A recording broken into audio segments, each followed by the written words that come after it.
Hey CFS Warriors, it's Victoria coming to you from Squaw Valley in Lake Tahoe. And it's après-ski time, so there's a lot going on around here. You might hear some music and yelling. There's the gorgeous slope behind me. And I hope it's not too distracting to hear all the partying. And the nice thing is you can see that run right behind me in that reflection. So I just want to talk to you about the best and worst of CFS. And you know, before I'm shot for saying there could be anything good about CFS, I just want us to think about, you know, concentration camps. Having CFS is kind of like being in a concentration camp. And because you never know if there's any end in sight. You feel like your freedom is gone, your life has been stolen. So I think there are a lot of similarities. And so for that reason, I think that we can learn a lot from Viktor Frankl, who was in a Nazi German camp and wrote a book about man's search for meaning. And what he discovered was that those that were in the concentration camp that had a hope and a belief that there would be life after that concentration camp, the majority of those people survived. On the other hand, the ones that gave up hope and lost their way and felt that this was the end of their existence, they were unfortunately... Anyway, it was just his whole approach seemed to be that, you know, a lot of it was the expectation, and if someone had a reason to live, that would carry them through difficult times. So, you know, that really seems similar to me with CFS. I feel that it seems to me that if we lose our hope in the journey, that we're going to lose our way. And more than likely, we're not going to be able to find our way out of the illness. So I think just as these concentration camp survivors, we have to dig in deep, find our meaning and our reasons for living, and we have to reignite our hope all along the journey, because I know for me there were several times I lost my hope, several times I fell into despair. So I think that if we can reignite that hope, then we can keep our eyes set on where we're going after the concentration camp of our lives that we're in right now.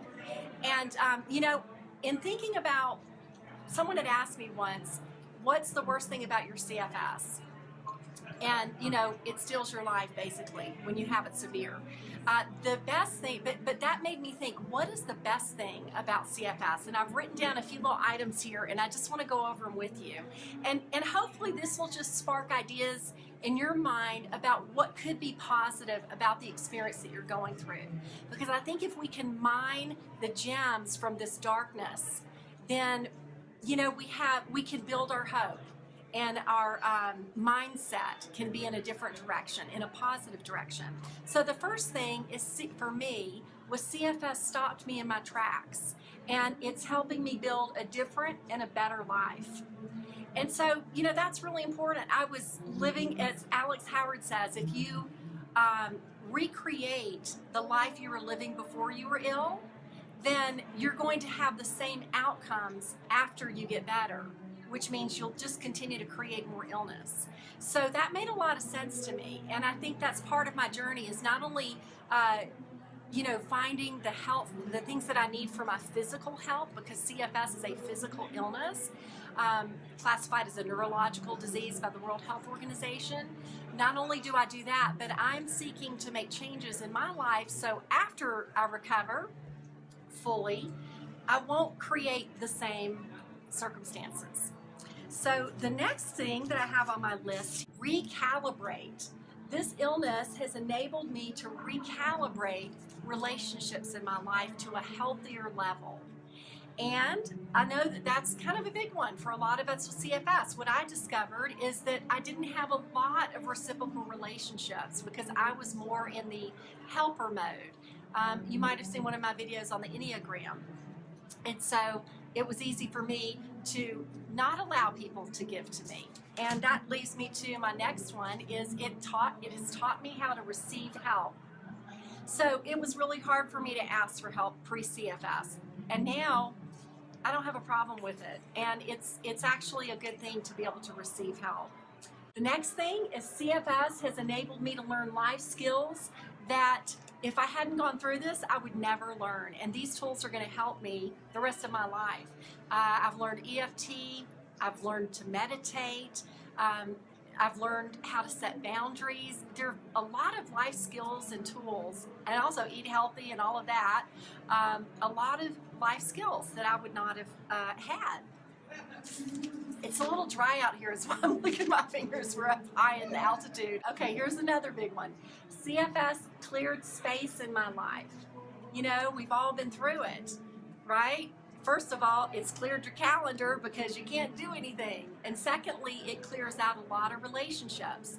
And I heard it said once that CFS clears out things in your life in order to make room for the new.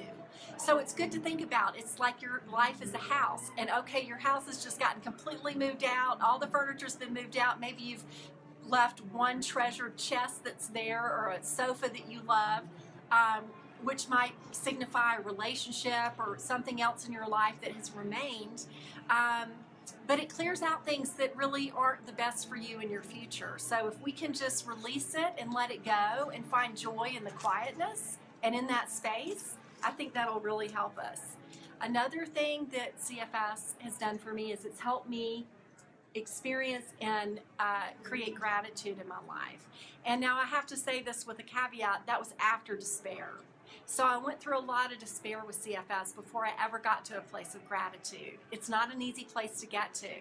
But once you get there and you begin to, you know, have gratitude for the things that we still do have in our lives, it kind of puts a whole new twist on things.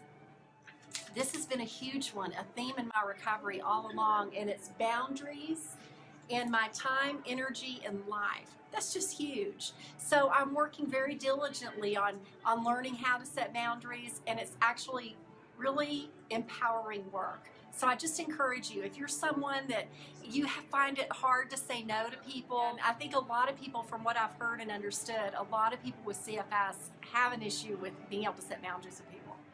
The next one is, this is kind of funny, but I got into a lot of fun shows with my kids and cooking shows.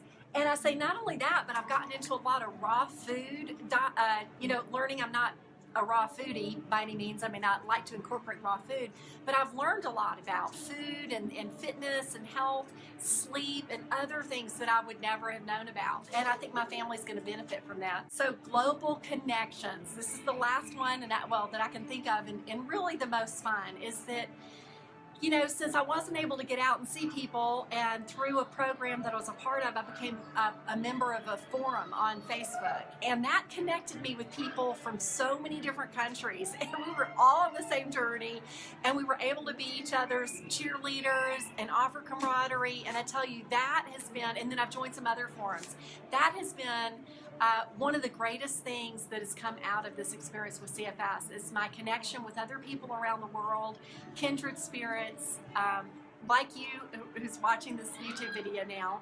The last thing I have is these tools are going to serve me, these things are going to serve me the rest of my life. So even though I've been through 7 years of this very difficult challenge, now I'm moving forward as I'm continuing to recover. I'm moving into a better life than I would have had I not had CFS.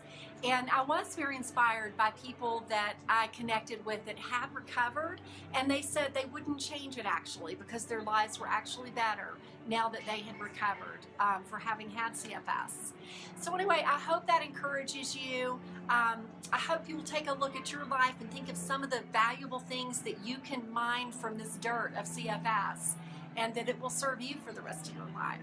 So take care, warriors, and always remember, life is not over. It's starting again.